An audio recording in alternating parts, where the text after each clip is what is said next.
Hey, this is Mrs. B from Crafty Veg. Today's lunchtime vegetable growing update is about runner beans.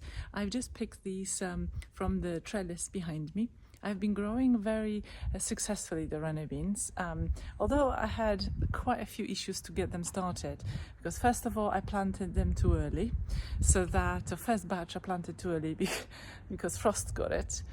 The second batch I was really struggling because of the slugs. They tend to just love to munch on fresh new growth of runner beans.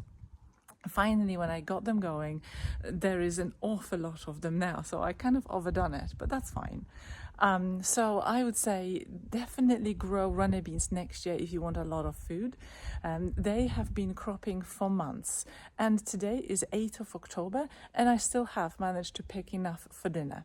So definitely grow runner beans. I will make some recommendations on which varieties to grow once I have picked the beans off of these, because I can't actually remember. They are kind of mixed up now. So I have several different varieties. So once I have harvested the beans ready for next year, then I'll tell you all about what varieties I'm growing, because I just don't remember. I've got it written down somewhere. So definitely check your vines if you still have them out for fresh new runner beans for dinner.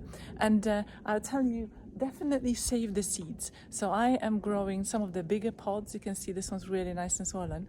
So I have now left them on the vine. I'm not touching them so that they can mature properly, and so that I can then dry them and pick them.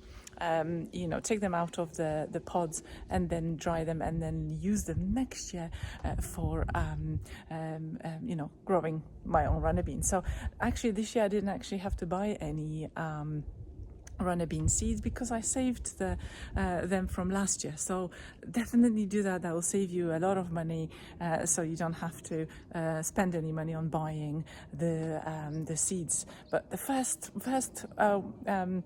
time you do it, for sure, because you wouldn't have any beans to start with. But once you start growing them, as long as they are not a hybrid variety, you can definitely save your seeds, dry them, and then start them off the following year or following spring. They're actually really easy to start.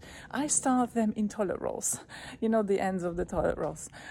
So I've been saving a lot of that for next year. So that's something that you can do.